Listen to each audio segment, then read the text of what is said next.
เก็บไว้เป็นความรู้โครงประกอบสิทธิและหน้าที่ของรัฐบาลร่างรัฐธรรมนูญฉบับปรับปรุงปี 2025 ในร่างรัฐธรรมนูญฉบับปรับปรุงปี 2025 ซึ่งได้เสนอผ่านกล่องประชุมสมัยวิสามัญครั้งที่ 2 ของสภาแห่งชาติสุดที่ 9 ในวันที่ 17 มีนาคม 2025 ซึ่งอยู่ในหมวดที่ 7 ว่าด้วยรัฐบาลแม้นได้มีการปรับปรุงสิทธิและหน้าที่หลายอย่างของรัฐบาลดังนี้มาตรา 70 รัฐบาลแม่นองค์การบริหารมีภาระบทบาทคุ้มครองบริหารรัฐอย่างรอบด้านและเป็นเอกภาพในขอบเขตทั่วประเทศรัฐบาลรับผิดชอบต่อสภาแห่งชาติและประธานประเทศมาตรา 71 ฉบับปรับปรุงรัฐบาลมีสิทธิและหน้าที่ดังนี้ 1. ผันขยายแนวทางของพรรครัฐธรรมนูญกฎหมายมติกองประชุมสภาแห่งชาติมติคณะประจำสภาแห่งชาติและรัฐดำรัสของประธานประเทศ 2. เสนอร่างกฎหมายต่อสภาแห่งชาติร่างรัฐบัญญัติต่อคณะประจำสภาแห่งชาติร่างรัฐดำรัสต่อประธานประเทศ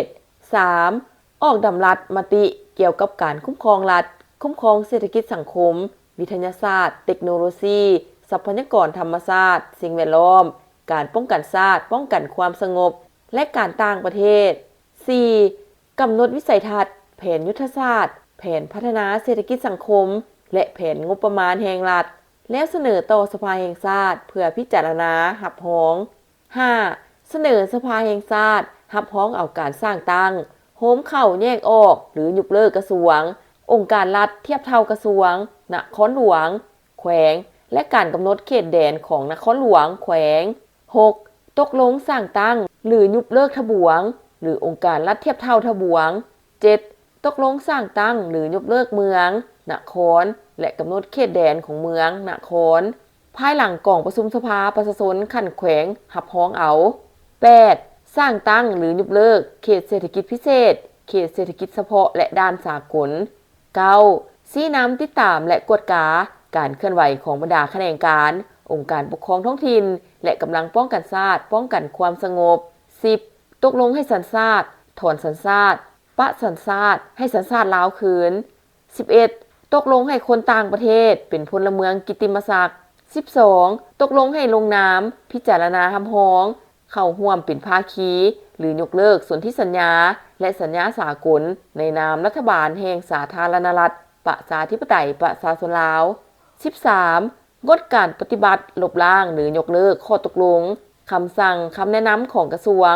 องค์การที่ขึ้นกับรัฐบาลและองค์การปกครองท้องถิ่นที่ขัดกับกฎหมายและนิติกรรมอื่นยกเว้นคำตกลงเกี่ยวกับการดำเนินคดีของศาลประชาชนและองค์การอัยการประชาชน 14. รายงานการเคลื่อนไหวของตนต่อสภาแห่งชาติคณะประจำสภาแห่งชาติและประธานประเทศมาตรา 72 รัฐบาลประกอบด้วยนายกรัฐมนตรีรองนายกรัฐมนตรีรัฐมนตรีและหัวหน้าองค์การรัฐเทียบเท่ากระทรวงรัฐบาลมีอายุการเท่ากับอายุการของสภาแห่งชาติสมาชิกรัฐบาลดำรงตำแหน่งอยู่บอนเก่าบ่เกิน2 สมัยติดต่อกันมาตรา 73 ปรับปรุงนายกรัฐมนตรีเป็นหัวหน้ารัฐบาลและต่างหน้ารัฐบาลนำพาชี้นำการเคลื่อนไหวงานของรัฐบาลและองค์การปกครองท้องถิ่นแต่งตั้งยกย้ายหรือปลดตำแหน่งรองรัฐมนตรีรองหัวหน้าองค์การรัฐเทียบเท่ากระทรวงหัวหน้าทบวง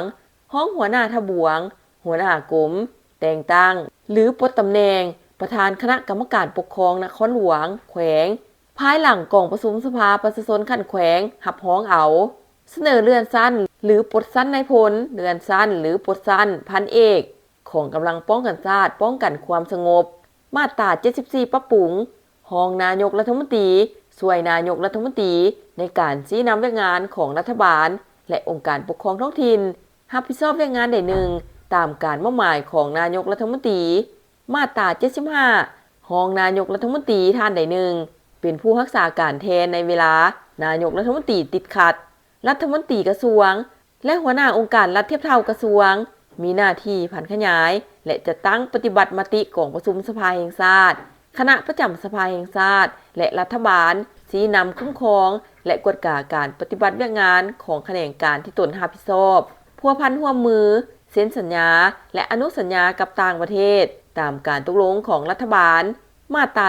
76 สมาชิกรัฐบาลท่านใดหนึ่งหรือทั้งหมดคณะอาจจะถูกสภาแห่งชาติพิจารณาและลงมติบ่ไว้วางใจถ้าว่าคณะประจำสภาแห่งชาติหรือมีอย่างน้อย1/4ของจำนวนสมาชิกสภาแห่งชาติทั้งหมดหากเสนอปัญหานี้ขึ้นกรณีสมาชิกรัฐบาลท่านใดหนึ่งหรือทั้งหมดคณะถูกสภาแห่งชาติลงมติบ่ไว้วางใจนั้นประธานประเทศแม่นมีสิทธิเสนอให้สภาแห่งชาติพิจารณาคืนใหม่หรือตกลงให้ลาออก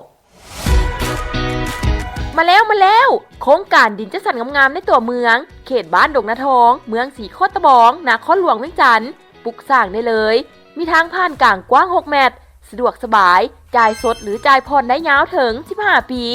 และยานี้มีโปรโมชั่นกงเตอร์น้ำกงเตอร์ไฟเสาหัวดินจี้ซีมังจ่ายครบมีใบตาดินครอบท้องให้พร้อมอยู่ไกลไปบ่ฮอดโทรถามก่อน020-544-9565มีดินเขตตัวเมืองเป็นเรื่องน่ายินดีเพราะในต้นหน้านี้จะจับจองยากขึ้นน้ำมือบริษัทบุญเลี้ยงยินดีจัดให้